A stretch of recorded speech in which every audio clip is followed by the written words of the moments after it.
Sais-tu pourquoi les femmes fondent avec certains touchés physiques, mais qu'elles ne te diront jamais lesquels? Parce que l'admettre serait révéler leur faiblesse. Ce serait te livrer le contrôle total sur leur système nerveux. Et les femmes ne livrent pas ce pouvoir consciemment.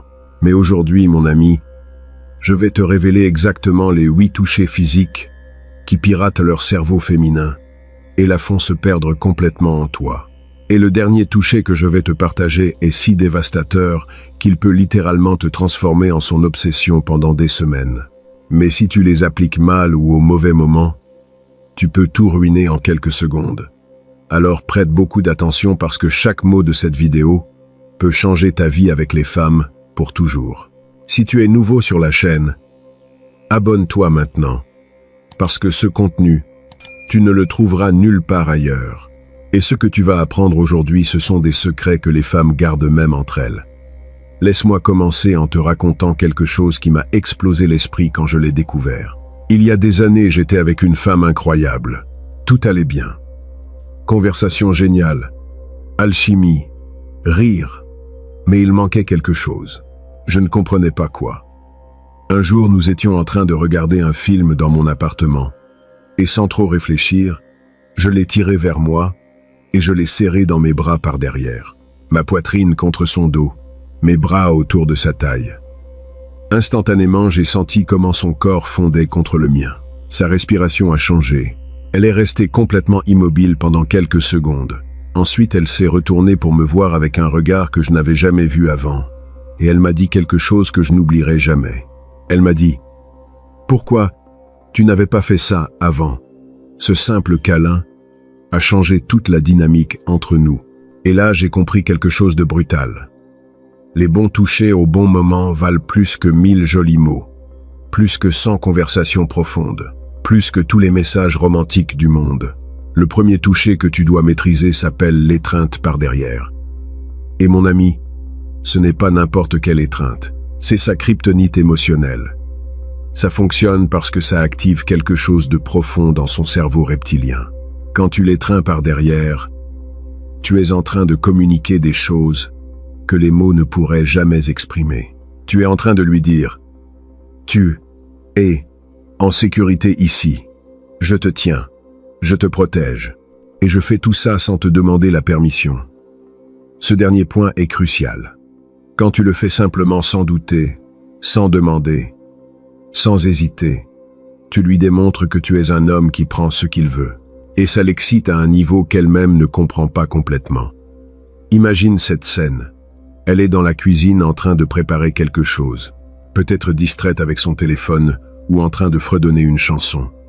Soudain, elle sent tes bras autour de sa taille, ta poitrine contre son dos, ta respiration près de son cou.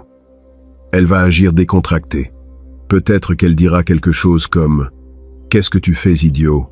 ou elle va te poser une question normale, mais à l'intérieur, son système nerveux vient d'exploser. Parce que cette étreinte mélange deux choses dont les femmes ont désespérément besoin, mais reçoivent rarement: sécurité et désir. La plupart des hommes ne donnent que l'un ou l'autre. Les hommes bons donnent la sécurité, mais sans désir. Les bad boys donnent le désir, mais sans sécurité. Mais quand toi, tu lui donnes les deux en même temps avec cette étreinte, tu deviens quelque chose qu'elle ne peut trouver nulle part ailleurs. Voici l'astuce que peu comprennent. Il ne s'agit pas seulement de l'étreinte physique, il s'agit du message non verbal que tu es en train d'envoyer. Tu es en train de lui démontrer que tu n'as pas peur de la réclamer, que tu n'as pas besoin de sa permission pour la toucher, que tu as la confiance d'un homme qui sait ce qu'il veut. Et cette confiance est plus attirante que n'importe quelle chose que tu pourrais dire. Je vais te donner un bonus type qui multiplie l'effet. Quand tu l'as ainsi serré par derrière, approche-toi de son oreille et chuchote quelque chose de doux, pas quelque chose de cucul, pas quelque chose de romantique de film, quelque chose de simple comme « tu sens bon » ou « tu es chaude », quelque chose qui soit honnête et présent. Ce chuchotement va parcourir toute sa colonne vertébrale. Il va faire que sa peau se hérisse et il va rester gravé dans sa mémoire pendant des jours. Maintenant, vient le deuxième toucher. Et celui-ci est dangereux dans le meilleur sens possible. Ça s'appelle la main sur la taille. spécialement en public. Mon ami, quand tu glisses ta main autour de sa taille, pendant que vous marchez ou êtes debout ensemble, tu es en train de faire quelque chose qu'elle n'admettra jamais qu'elle adore. Tu es en train de dire au monde, « Cette femme est avec moi et j'en suis fier ». Ce geste si simple lui donne deux choses en même temps, sécurité et statut. Sécurité parce qu'elle sent ta présence physique la protégeant. Statut parce que tous ceux qui vous voient savent qu'elle est ta femme. Et bien que les femmes modernes disent qu'elles ne se soucient pas de ce que pensent les autres, biologiquement elles sont programmées pour valoriser le statut social. Quand d'autres voient qu'un homme sûr et confiant la réclame publiquement, sa valeur perçue monte. Comme le comprenait parfaitement Machiavel, les apparences sont aussi importantes que la réalité. Et quand toi tu la réclames publiquement avec ce geste, tu lui donnes quelque chose que tous les autres hommes promettent seulement, mais ne livrent pas. Une présence réelle.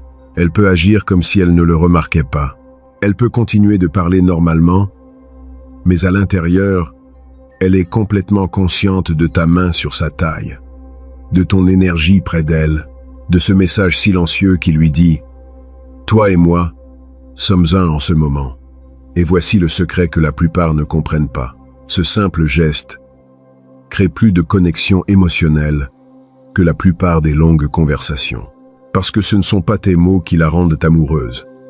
C'est ton énergie, c'est ta présence physique. C'est cette sensation que tu es là complètement avec elle, sans besoin d'être en train de parler constamment pour remplir le silence.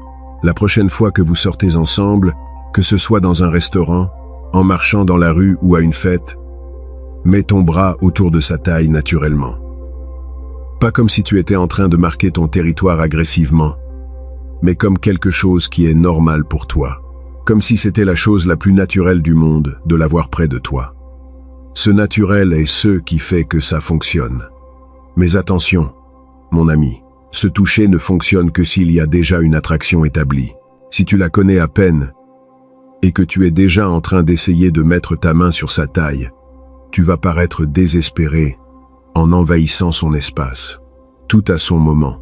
Et savoir le moment correct est ce qui sépare les hommes, que les femmes poursuivent des hommes qui les effraient.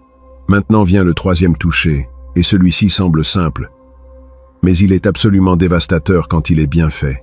Ça s'appelle jouer avec ses cheveux, ou les remettre derrière l'oreille. Peut-être que tu penses que c'est quelque chose de petit, quelque chose d'insignifiant, mais pour elle, c'est intime, d'une façon que peu de choses le sont. Parce que quand toi tu lui remets gentiment les cheveux derrière l'oreille, tu n'es pas seulement en train de toucher ses cheveux. Tu es en train de démontrer quelque chose de beaucoup plus profond. Tu es en train de lui dire « Je te remarque. Je vois les petits détails sur toi. Les choses que d'autres ne perçoivent même pas m'importent. » Les femmes sont désespérées de se sentir observées, pas de façon obsessionnelle ou effrayante, mais de cette façon où quelqu'un te voit réellement, te prête réellement attention, remarque réellement les petites choses qui font que tu es unique. Et quand toi tu fais ce geste, spécialement pendant que tu la regardes dans les yeux, tu crées une tension instantanée, parce que c'est l'un de ces moments de cinéma qui mélange soin avec curiosité. Elle va sentir son cœur battre plus lentement, sa garde va baisser, et une petite partie d'elle va penser « Est-ce que c'est vraiment en train de se passer ? Crois-moi mon ami, elle ne l'admettra jamais, mais elle va se souvenir exactement de comment elle a ressenti ce moment. Elle va le rejouer dans son esprit cette nuit-là, avant de dormir. Elle va penser à se toucher des jours plus tard, parce que c'était personnel, c'était intime, et c'était chargé d'une énergie qu'elle ne peut pas définir, mais qu'elle a définitivement sentie. Mais laisse-moi être clair, pas n'importe quel homme peut faire ce toucher. Si elle ne te fait pas confiance, n'essaie même pas. Si tu la connais à peine, ça va se sentir envahissant. Ce toucher requiert que tu aies déjà établi un certain niveau de confort et d'attraction. Quand ce niveau existe, ce geste simple la fait fondre complètement. Maintenant, si tu es arrivé jusqu'ici, c'est parce que tu veux réellement dominer le langage du toucher physique avec les femmes. Et ça me dit que tu es différent. C'est pour ça que je te demande de mettre un like à cette vidéo et de t'abonner à la chaîne. Parce que ce qui vient maintenant, ce sont les touchés qui séparent les hommes moyens des hommes que les femmes n'oublient jamais. Le quatrième toucher s'appelle le baiser sur le front.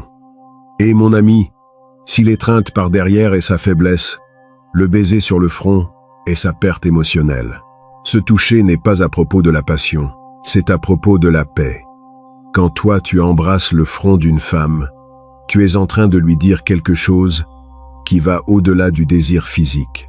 Tu es en train de lui dire « Tu es en sécurité avec moi. Je te valorise au-delà de ton corps. Je te respecte profondément. » Ce baiser unique parle des volumes. Respect, affection, chaleur, sécurité. Elle peut être stressée, fatiguée, même de mauvaise humeur. Mais ce baiser sur le front adoucit instantanément son cœur. Il lui dit qu'elle n'est pas seulement désirée physiquement. Elle est valorisée émotionnellement. Et les femmes aspirent à cela désespérément. Elles aspirent à des touchés qui ne demandent rien. Des touchés qui donnent seulement. Des touchés qui les font se sentir protégées sans condition. Alors, si un jour tu veux la faire fondre sans même essayer, ne vise pas d'abord ses lèvres, vise son front, parce que c'est là que vit la confiance. Et la confiance est la base de tout le reste. Comme Machiavel le comprenait brillamment, la confiance est le fondement sur lequel se construit tout pouvoir durable. Et quand une femme te fait confiance à ce niveau profond, elle te donnerait n'importe quoi, parce qu'elle sait que tu es là non seulement pour prendre, mais aussi pour protéger. Maintenant vient le cinquième toucher, et nous entrons dans un territoire plus joueur. Ça s'appelle la main sur la cuisse, quand c'est subtil, pas possessif. Celui-ci peut paraître un mouvement audacieux, mais quand il est fait correctement, il est très puissant.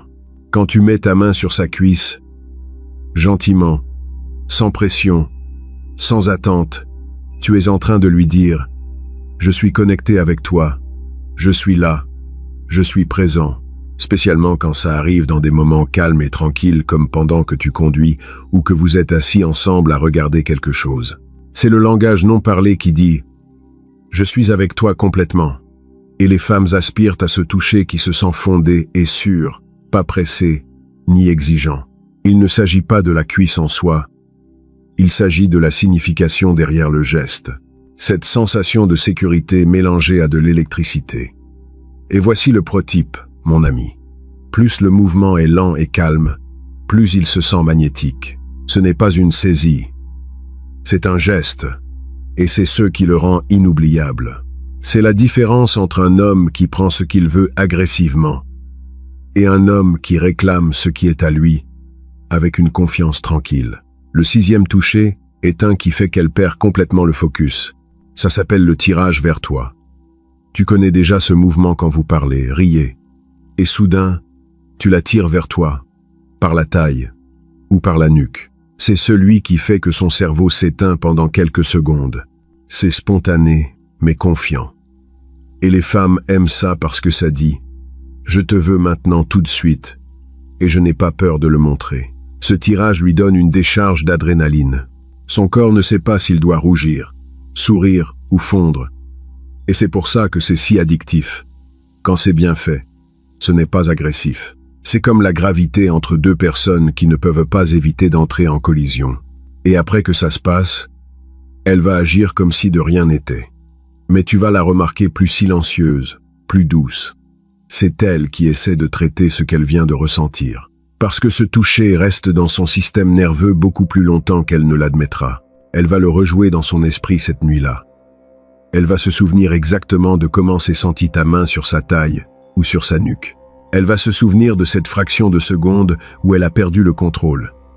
Et elle va vouloir le ressentir de nouveau. Dans les commentaires, je veux voir ton opinion sur quelque chose de crucial. Quel toucher crois-tu génère plus d'attraction instantanée? A. Le tirage vers toi de façon spontanée. B. La main sur la taille de façon constante et protectrice. Écris A ou B. Et explique rapidement pourquoi tu as choisi celui-là. Nous allons voir lequel gagne dans cette vidéo. Maintenant vient le septième toucher, et celui-ci est complètement sous-estimé.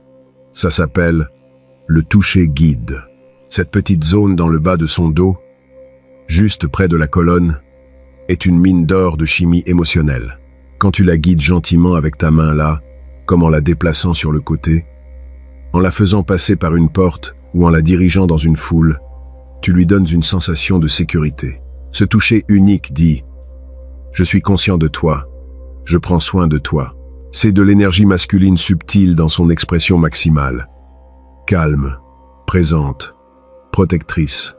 Et la vérité, les femmes aspirent exactement à cet équilibre. Un toucher qui soit assertif mais jamais contrôlant. Elle ne va pas te le dire, mais elle va le sentir instantanément. Cette combinaison de conscience et de chaleur. C'est comme si son corps reconnaissait qu'elle est en train d'être guidée, pas poussée. Et ça c'est rare, mon ami. C'est pour ça qu'elle va s'en souvenir. Parce que la plupart des hommes sont soit trop passifs et ne guident rien, soit trop agressifs et la poussent. Mais toi, quand tu domines ce toucher guide parfait, tu deviens ce point médian qu'elle cherche désespérément, mais ne trouve presque jamais. Comme le comprenait Machiavel parfaitement, le véritable pouvoir ne se démontre pas avec la force brute, mais avec une direction subtile. L'homme qui peut guider sans forcer est l'homme que les femmes suivent volontairement, parce qu'elles sentent qu'elles sont en train de choisir de le suivre, alors qu'en réalité c'est lui qui orchestre tout le mouvement. Et maintenant nous arrivons au 8e et dernier toucher, le plus dévastateur de tous. Celui qui peut littéralement te transformer en son obsession pendant des semaines. Ça s'appelle le soulèvement de menton. Mon ami, si tu veux savoir quel type de toucher vit complètement gratuitement dans sa tête, c'est celui-ci. Ce soulèvement gentil de son menton, peut-être avant un baiser, ou même juste pendant que vous parlez, est l'un des gestes les plus cinématographiques que tu puisses faire. C'est la confiance sans mots. Il dit « Regarde-moi ». Et quand il est fait gentiment avec un contact visuel, il est magnétique. Parce que ce geste l'a fait se sentir complètement vu, comme si tu n'étais pas seulement en train de toucher son visage, mais toute sa présence. C'est tendre, mais chargé, délicat, mais profondément intime. Et ce qui est drôle, c'est que chaque femme aime secrètement ce moment, mais aucune ne l'admettra à voix haute, parce que ça se sent comme quelque chose sorti d'un film. Le genre de moment qui la prend au dépourvu, lui vole son souffle, et reste à se rejouer dans son esprit pendant des jours. Alors oui, mon ami, fais-le bien. Et non seulement tu vas toucher sa peau, tu vas toucher sa mémoire, tu vas t'installer dans son esprit d'une façon qu'aucun autre homme n'a réussi. Mais j'ai besoin que tu comprennes quelque chose de crucial sur tous ces touchés. Ce ne sont pas des trucs isolés. Ce ne sont pas des techniques que tu appliques mécaniquement, comme si tu suivais un manuel d'instruction. Ces touchés fonctionnent parce qu'ils communiquent quelque chose de plus profond. Ils communiquent de la présence. Ils communiquent de la confiance. Ils communiquent que tu es un homme qui sait ce qu'il veut et n'a pas peur de le prendre. Les femmes peuvent agir comme si elles étaient mystérieuses, comme si elles étaient impossibles à comprendre. Mais dans leur noyau, elles aspirent à la connexion autant que les hommes. Le toucher physique est leur langage de sécurité et d'intimité. C'est comment elles se sentent vues, choisies et émotionnellement vivantes. Quand ces touchés se font correctement, non seulement tu crées de l'alchimie, tu crées de la confiance.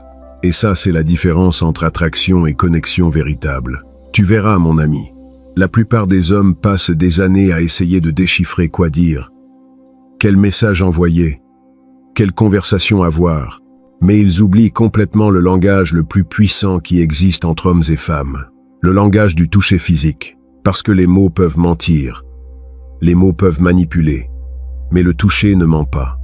Le toucher révèle ta véritable énergie. Quand toi tu touches une femme avec la confiance d'un homme qui connaît sa valeur, elle le sent. Quand tu la touches avec la présence de quelqu'un qui est complètement là avec elle, elle l'enregistre au niveau subconscient.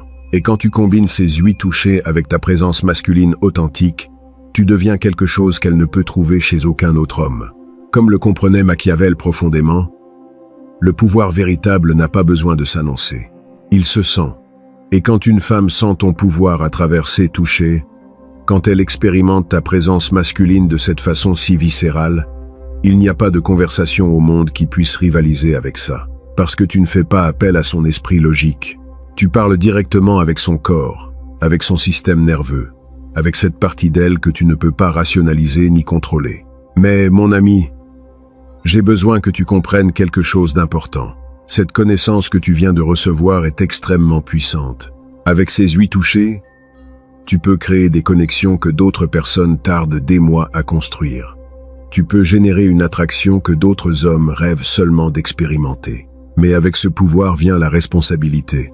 N'utilise pas ces touchés pour collectionner des femmes et nourrir ton ego. Ne les utilise pas pour jouer avec des émotions et après écarter des personnes. Utilise-les pour créer des connexions réelles avec des femmes qui en valent la peine, pour construire quelque chose d'authentique où les deux s'élèvent. Parce que quand tu utilises ce pouvoir avec intégrité, non seulement tu deviens un homme que les femmes désirent, tu deviens un homme que les femmes respectent. Les règles du jeu existent déjà. Je ne les ai pas inventées. Le langage du toucher physique a été ici depuis que les humains existent. Je te montre simplement comment fonctionne la réalité pour que tu puisses utiliser cette connaissance sagement. Maintenant, tu décides quoi faire avec ça. Tu peux être un autre type qui utilise des techniques pour manipuler. Ou tu peux être l'homme qui comprend le jeu suffisamment bien pour créer quelque chose de réel. Récapitulons rapidement les 8 touchés que tu viens d'apprendre. 1. L'étreinte par derrière, qui mélange sécurité avec désir. 2. La main sur la taille, spécialement en public, qui communique fierté et protection. 3. Jouer avec ses cheveux ou les remettre qui démontre une attention aux détails. 4. Le baiser sur le front qui transmet respect et paix. 5. La main sur la cuisse, de façon subtile, qui crée une électricité fondée. 6. Le tirage vers toi qui génère adrénaline et alchimie. 7. Le toucher guide dans le bas de son dos qui communique un leadership doux. Et 8. Le soulèvement de menton qui crée ce moment de cinéma qu'elle n'oublie jamais. Domine ces 8 touchés. Applique-les au moment correct avec l'énergie correcte et tu vas noter un changement radical dans comment les femmes te répondent. Non pas parce que tu les manipules, mais parce que finalement, tu parles leur langage. Le langage qui va au-delà des mots. Le langage du toucher qui communique ta présence masculine de la façon la plus pure possible. Si cette vidéo t'a ouvert les yeux, si tu as compris quelque chose sur les femmes que tu n'avais jamais compris avant, mets un like maintenant même. Abonne-toi à la chaîne parce que la prochaine vidéo va être encore plus explosive. Je vais te révéler exactement les signes qui te disent quand une femme veut que tu la touches, mais qu'elle ne va pas le dire à voix haute.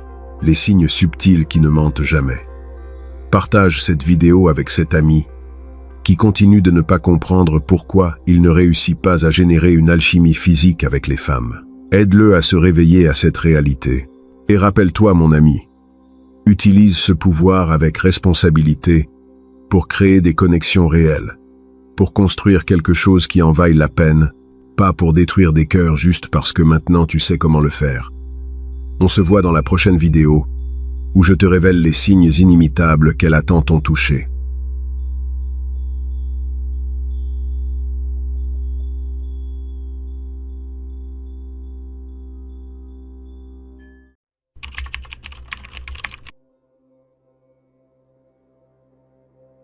Dans les prochaines minutes, ta façon de communiquer avec les femmes changera pour toujours.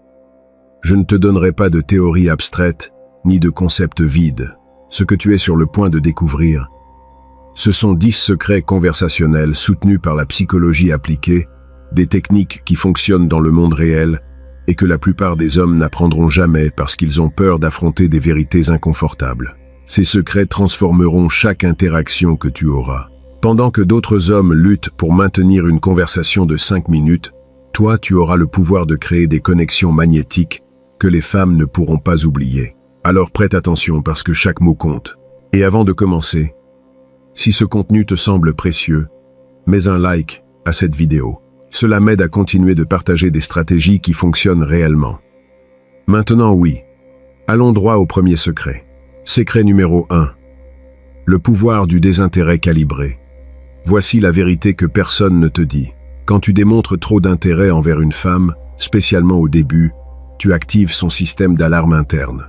Son cerveau interprète ton enthousiasme excessif comme une faible disponibilité d'options. En d'autres termes, elle pense que tu es un homme sans option, qui s'accroche désespérément à n'importe quelle opportunité. Mais quand tu calibres ton intérêt, quand tu montres une curiosité authentique mélangée à une pincée d'indifférence, il se passe quelque chose de fascinant. Son radar de survie évolutif se déclenche. Cet homme a des options. Cet homme a de la valeur. J'ai besoin de gagner son attention.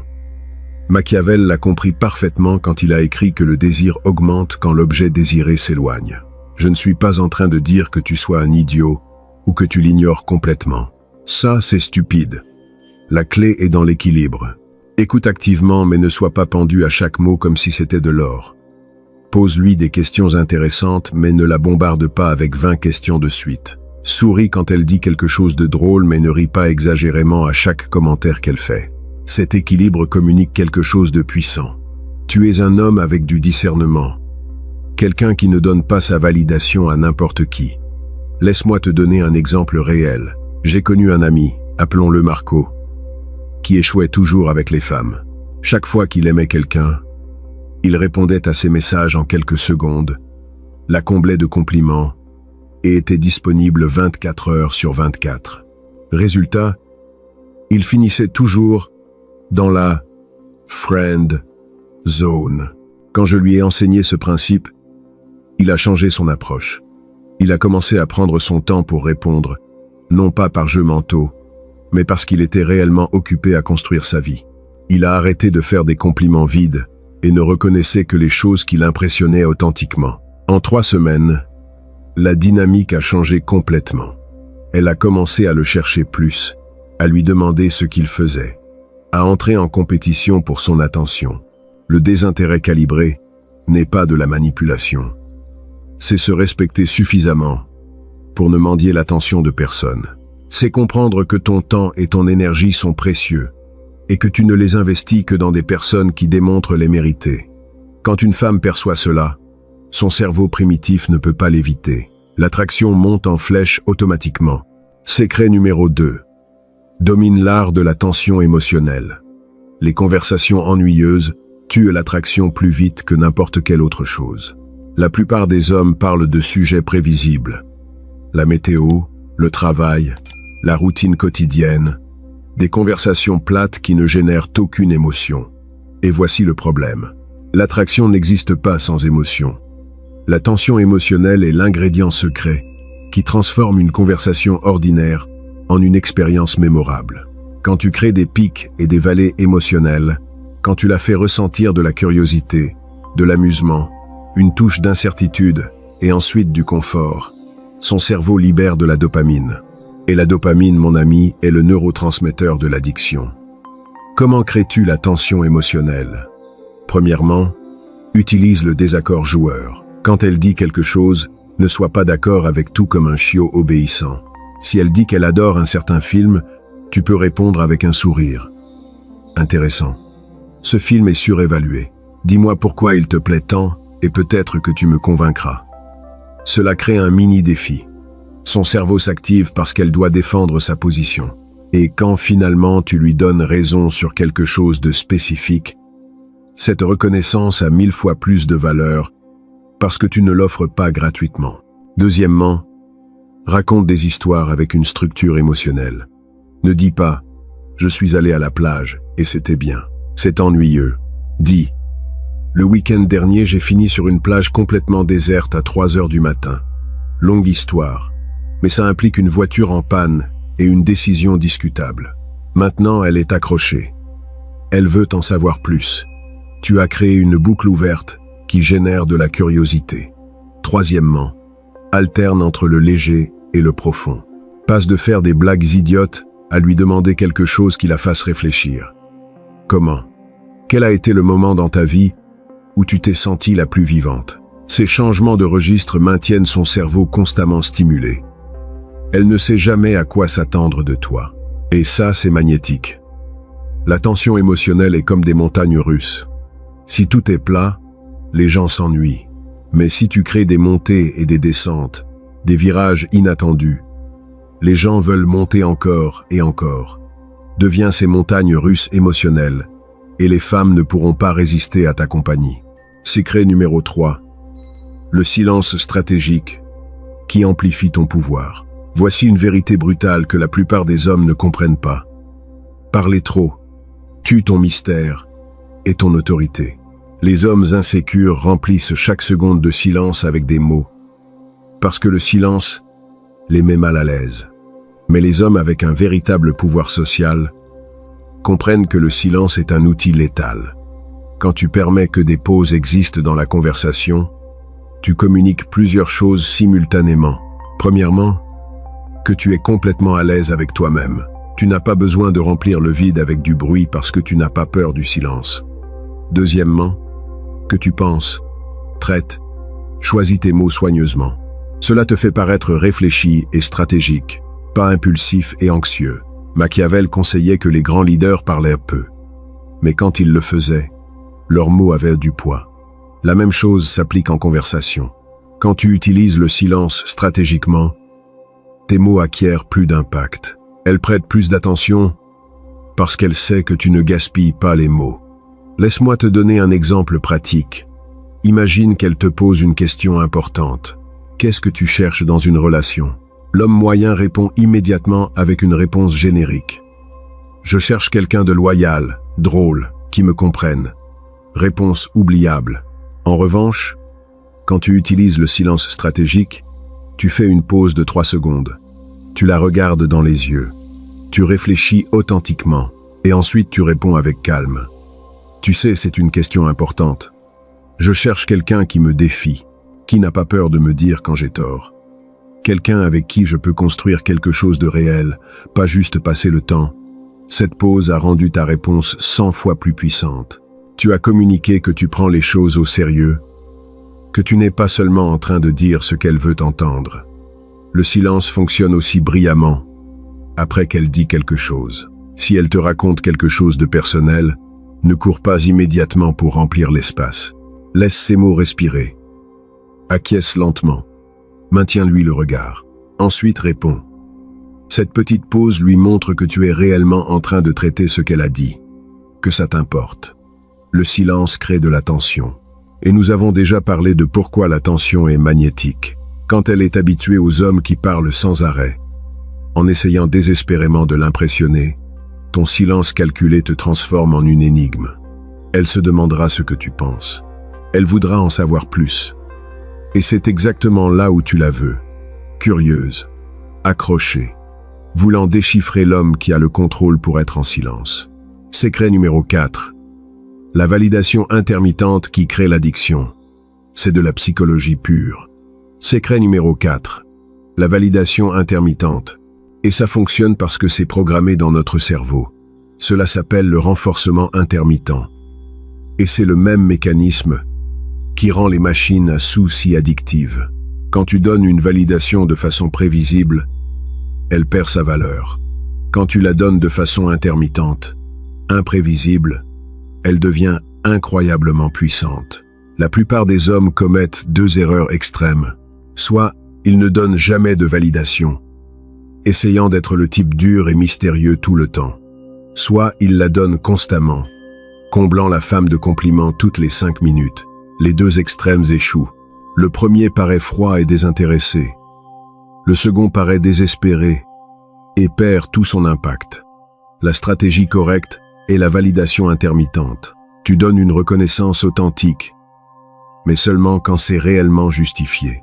Et quand tu le fais, c'est spécifique et significatif. Ne dis pas « tu es belle ». Ne dis pas « tu es belle ». C'est générique.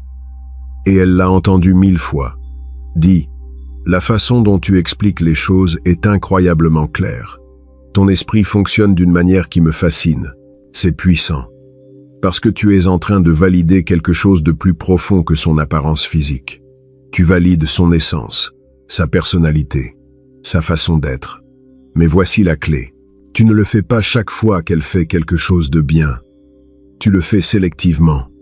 Elle partage quelque chose de vulnérable avec toi. Voilà ton moment. Tu la valides. Ça a demandé du courage. C'était à « Je respecte que tu sois si honnête ». Boum. Ce compliment a du poids parce que tu ne l'offres pas à chaque occasion. Elle remarque quand tu es simplement en train d'observer, d'écouter, sans juger, mais sans flatter non plus.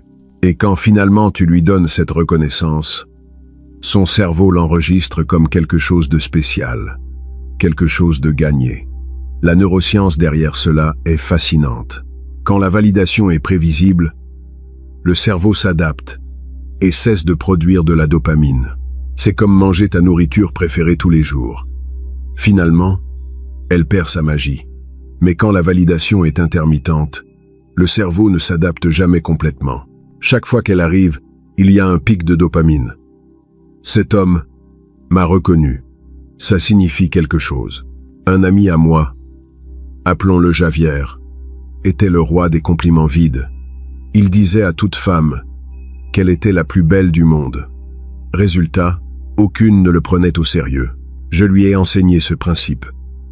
Commence à observer plus et parler moins. Quand finalement tu donneras un compliment, qu'il soit dévastateur de spécificité. Il a changé son approche complètement. Maintenant, quand il reconnaît quelque chose chez une femme, elle s'en souvient parce qu'elle sait que cet homme ne distribue pas de la validation, comme si c'était des prospectus dans la rue. La validation intermittente crée aussi quelque chose de dangereusement efficace. Elle commencera à chercher ton approbation. Pas de façon désespérée, mais oui, consciemment. Elle voudra te montrer sa meilleure version parce qu'elle sait que ta reconnaissance a une valeur réelle. Et quand finalement elle la reçoit, l'impact émotionnel est 10 fois plus fort que si tu la lui donnais constamment. Secret numéro 5. Défie-la sans l'agresser. La plupart des hommes tombent dans l'un de deux extrêmes. Soit, ils sont complètement soumis, acceptant tout ce qu'elle dit sans rien remettre en question. Soit ils sont agressifs, défiant chaque chose de façon conflictuelle. Les deux approches échouent misérablement. L'art est de défier avec grâce. Quand tu la défies de façon joueuse, intelligente, sans agression, tu actives son instinct compétitif de la meilleure manière possible. Son cerveau enregistre. Cet homme n'a pas peur de moi. Il n'essaie pas de me plaire. Il a son propre esprit. Et ça, mon ami, c'est irrésistiblement attirant. Comment le fais-tu correctement? Premièrement, utilise l'humour comme véhicule. Si elle dit quelque chose comme « Je suis terrible pour cuisiner », ne réponds pas « Ah, ce n'est pas grave, je cuisinerai pour toi », c'est soumis. Ne dis pas non plus « Alors tu es inutile en cuisine ». C'est nul. C'est agressif. Au lieu de cela, souris et dis « Terrible pour cuisiner ». C'est un super pouvoir à l'ère d'Uber Eats. Bien que sérieusement, peut-être que tu devrais envisager un cours. Pas pour moi, mais pour ta survie. C'est un défi enveloppé dans l'humour. Tu la piques doucement, mais avec un sourire.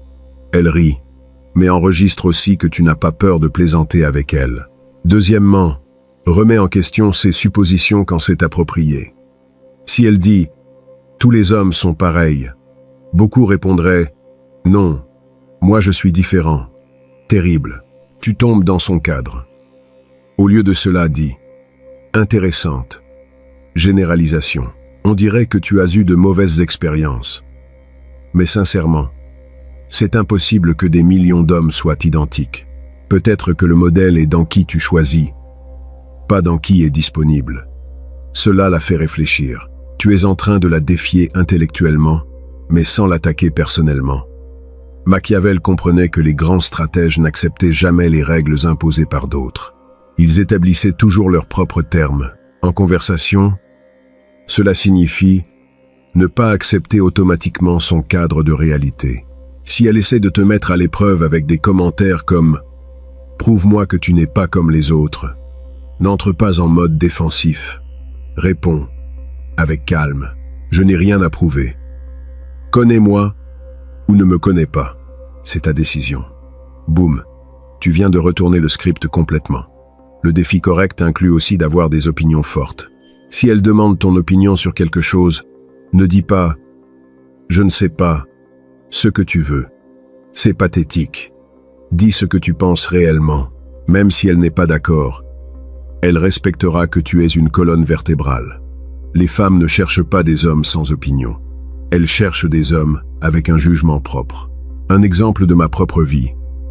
Je parlais avec une femme qui insistait sur le fait qu'une certaine série était la meilleure de tous les temps. Au lieu d'être d'accord automatiquement, je lui ai dit « Regarde, je respecte ton opinion, mais cette série a des trous scénaristiques de la taille d'un camion.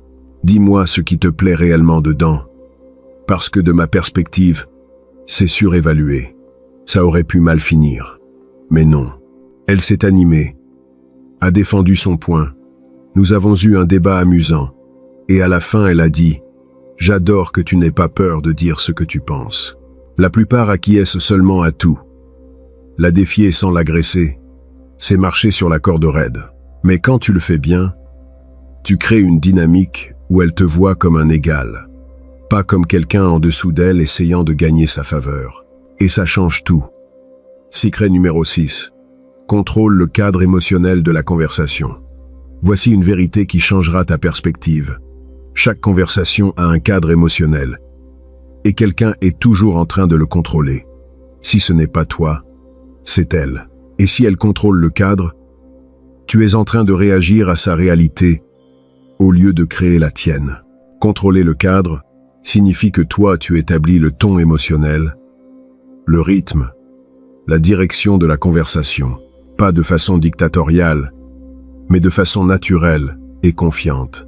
Quand elle essaie de changer le sujet vers quelque chose qui la bénéficie, tu décides si tu suis ou rediriges. Quand elle essaie de te mettre à l'épreuve avec des commentaires défiants, tu décides si tu entres dans son jeu ou si tu établis un nouveau jeu. La façon la plus puissante de contrôler le cadre est à travers ton état émotionnel.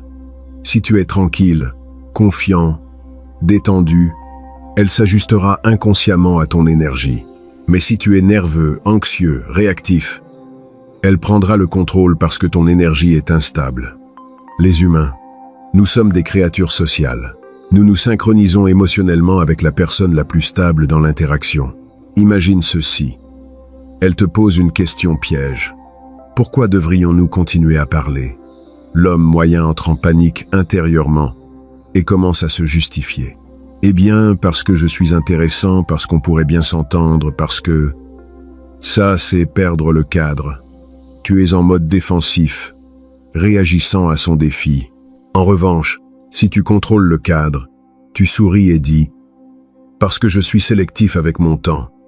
Et quelque chose me dit que tu pourrais être quelqu'un qui vaut la peine d'être connu. Mais si tu ne laisses pas, je le découvrirai bientôt. » Tu viens de retourner complètement la situation. Maintenant, elle est dans ton cadre, où toi tu es celui qui décide si elle est intéressante. Pas à l'inverse. Contrôler le cadre signifie aussi ne pas permettre qu'on te mette dans des catégories. Si elle dit « Ah, tu es un de ces mecs qui interrompt cette tentative immédiatement. En réalité, je ne suis un de rien. Je suis moi. Et je ne rentre probablement pas dans les boîtes que tu utilises pour cataloguer les gens. Cela communique l'indépendance mentale. Tu n'acceptes pas d'étiquettes imposées.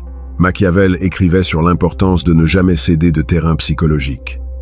En conversation, céder du terrain signifie accepter des cadres qui te mettent en désavantage.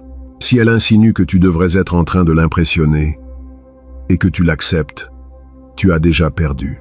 Mais si tu maintiens ton cadre de « nous sommes deux personnes apprenant à se connaître mutuellement » sans hiérarchie prédéfinie, alors l'interaction est équilibrée et saine. Une erreur commune est de confondre contrôler le cadre avec être contrôlant. Ce n'est pas la même chose. Contrôler le cadre, c'est avoir de la clarté sur qui tu es et ne pas permettre que les autres définissent ta réalité. Être contrôlant, c'est essayer de manipuler chaque aspect de l'interaction. Le premier est attirant. Le second est toxique. Pratique ça. La prochaine fois que tu parles avec une femme, observe qui contrôle le rythme, le ton, la direction. Si tu découvres que tu es constamment en train de réagir à ce qu'elle dit, tu es dans son cadre. Prends une respiration, recalibre et reviens établir ta propre énergie. Quand tu domines ça, les conversations coulent naturellement en ta faveur. Secret numéro 7. Utilise des histoires, pas des données, pour connecter émotionnellement. Voici le problème avec la plupart des hommes. Quand ils parlent d'eux-mêmes, ils récitent leur CV. Je travaille dans telle entreprise. J'ai étudié cette carrière. J'ai ces réussites, données. De pures données. Et les données ne génèrent pas d'émotions. Les histoires. Si. Le cerveau humain est programmé pour les histoires. Durant des milliers d'années, nos ancêtres s'asseyaient autour du feu pour partager des histoires. C'est la façon dont nous traitons l'information et créons la connexion émotionnelle. Quand tu racontes une histoire bien construite, son cerveau libère de l'ocytocine, l'hormone de la connexion et de la confiance. Les données ne font pas ça. Alors au lieu de dire « je suis ingénieur », dis « j'ai fini par construire un logiciel qui aide les hôpitaux à gagner du temps en cas d'urgence ». Ça sonne dramatique, mais j'ai littéralement été dans un hôpital en voyant comment ils utilisaient mon système durant une crise. C'était surréaliste de voir quelque chose que j'ai fait sur un ordinateur impacter des vies réelles. Tu vois la différence? Le premier exemple est plat. Le second te fait visualiser la scène, sentir l'émotion. Les meilleures histoires ont 3 éléments. Contexte, conflit et résolution. Contexte. Où étais-tu? Que se passait-il? Conflit. Quel problème a surgi? Qu'est-ce qui était intéressant ou stimulant? Résolution. Comment ça s'est terminé? Qu'as-tu appris? Qu'est-ce qui était mémorable? Cette structure maintient les gens accrochés parce que nos cerveaux sont affamés de récits complets. Mais, voici l'astuce. Ne raconte pas d'histoires pour frimer. Raconte des histoires qui révèlent ton caractère, ta façon de penser, ton humanité. Les histoires de vulnérabilité bien calibrées sont de l'or pur. Je ne suis pas en train de dire que tu pleures en lui racontant tes traumatismes profonds dans la première conversation. C'est trop. Mais partager une anecdote où tu as commis une erreur et appris quelque chose, c'est puissant. Ça montre que tu es humain, que tu as une conscience de toi, que tu peux rire de toi-même. Laisse-moi te donner un exemple. J'ai connu un type qui essayait toujours d'impressionner les femmes en parlant de son argent, de sa voiture, de ses voyages chers. Ça ne marchait jamais. Ça semblait vide.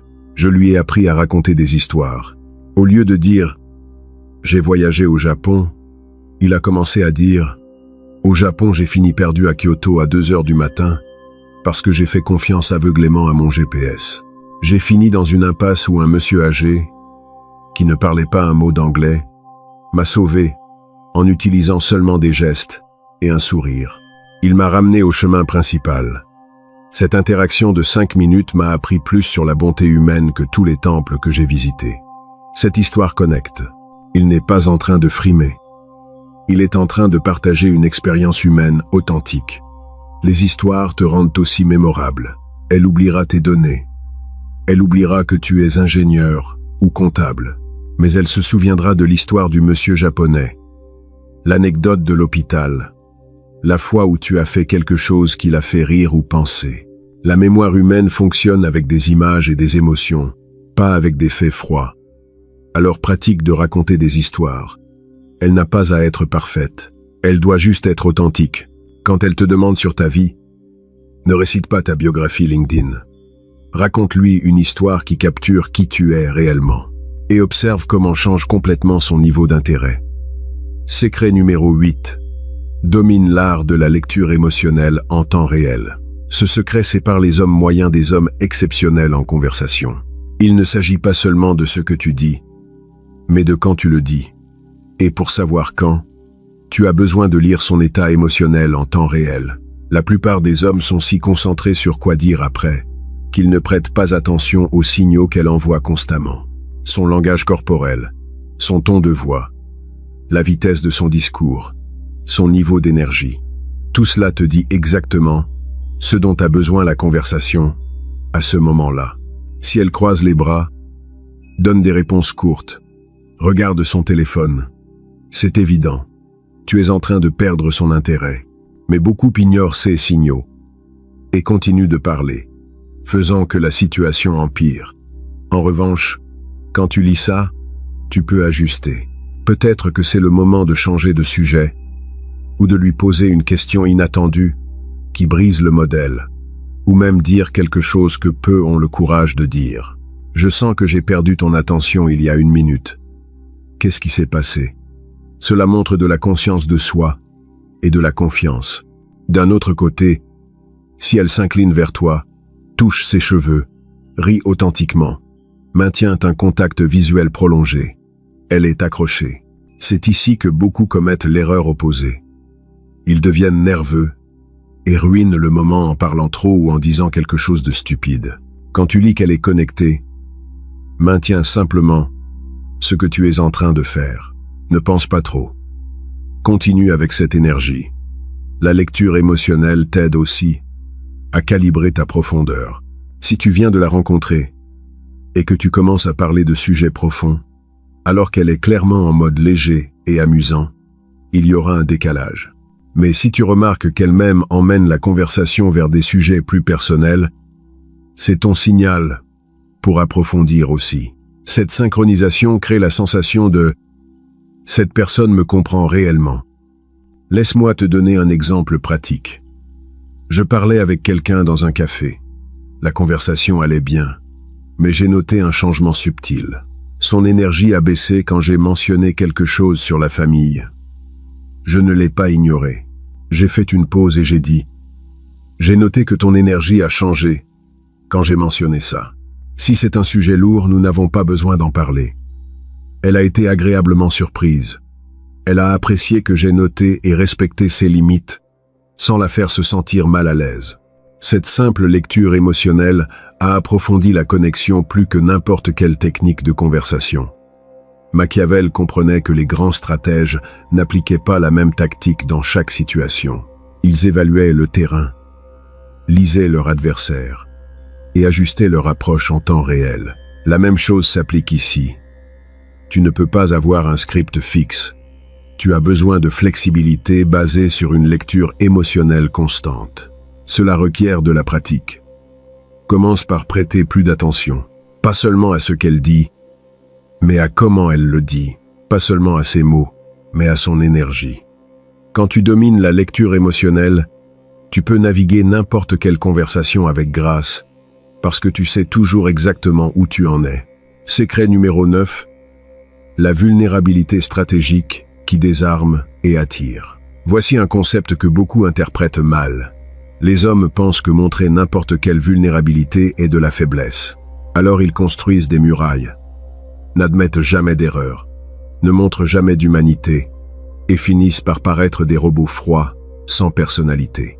D'un autre côté, certains hommes partagent chaque insécurité, chaque problème, chaque traumatisme dans la première conversation. Et ça, c'est écrasant et inapproprié. La clé est dans la vulnérabilité stratégique. Partager des moments d'humanité authentiques, mais calibrés, qui te rendent relatable sans paraître faible. Quand tu le fais bien, tu désarmes ses défenses. Son cerveau enregistre. Cet homme est réel. Il ne feint pas d'être parfait. Je peux lui faire confiance. Et la confiance, mon ami, est le pont vers l'attraction profonde. À quoi cela ressemble-t-il en pratique? Ce n'est pas lui raconter toutes tes peurs. C'est partager une anecdote où tu as commis une erreur et appris quelque chose. Une fois, j'ai assumé que je savais ce dont quelqu'un avait besoin sans demander. J'ai fini par lui offrir quelque chose de complètement erroné. J'ai appris qu'écouter est plus important qu'assumer. Cela montre de la conscience de soi et de la croissance. Ce n'est pas de la faiblesse. C'est de la force déguisée en honnêteté. La vulnérabilité stratégique peut aussi être d'admettre quand quelque chose t'a affecté. Si elle partage quelque chose de personnel, au lieu de simplement répondre avec un conseil générique, tu peux dire « ça me rappelle quelque chose que j'ai vécu. Ça a aussi été compliqué ». Cette réciprocité crée de l'équilibre. Tu n'es pas seulement l'homme dur qui a tout résolu. Tu es humain. Mais voici la limite cruciale. N'utilise jamais la vulnérabilité pour chercher validation ou sympathie. Si tu dis « j'ai eu une vie difficile », personne ne me comprend. Ça, c'est se plaindre. C'est une énergie de victime. Ça, c'est une énergie de victime. Mais si tu dis « J'ai affronté des situations compliquées, mais chacune m'a appris quelque chose de précieux sur moi-même. Ça, c'est de la vulnérabilité, depuis une position de force. Un ami à moi avait l'habitude d'être le type qui n'admettait jamais d'erreur. Il avait toujours raison. Il était toujours en contrôle. Les femmes le percevaient comme arrogant et inaccessible. Quand je lui ai enseigné ce concept, il a commencé à partager de petits moments d'humanité. Je ne suis pas fier de ça, mais il y a eu un temps où j'ai priorisé ma carrière sur les personnes qui m'importaient. Ça m'a coûté des relations précieuses. Maintenant, je cherche l'équilibre. Quand il a partagé ça, la femme avec qui il parlait s'est ouverte complètement. Finalement, elle l'a vu comme humain, pas comme une statue inatteignable. La vulnérabilité stratégique inclut aussi d'admettre quand tu ne sais pas quelque chose. Si elle te demande sur un sujet que tu méconnais, n'invente pas, dis. Honnêtement, je ne sais pas grand-chose là-dessus. Raconte-moi. Cela montre de la sécurité. Les hommes insécures feignent de tout savoir. Les hommes sûrs admettent ce qu'ils ne savent pas et sont authentiquement intéressés à apprendre. Cette technique fonctionne parce que nous sommes tous fatigués des gens qui feignent la perfection, spécialement sur les réseaux sociaux, où tous montrent seulement le meilleur. Quand quelqu'un est authentiquement réel, il se distingue. Et se distinguer en authenticité est la façon la plus puissante d'attirer. Secret numéro 10. Dom termine la conversation avant elle. C'est peut-être le secret le plus contre-intuitif, mais dévastateur d'efficacité. La plupart des hommes allongent les conversations jusqu'à ce qu'elles perdent intérêt, jusqu'à ce que le moment magique s'évapore, jusqu'à ce qu'elles cherchent des excuses pour partir. Et alors, quand finalement ça se termine, la dernière impression qu'elle a de toi est que tu n'as pas su quand t'arrêter.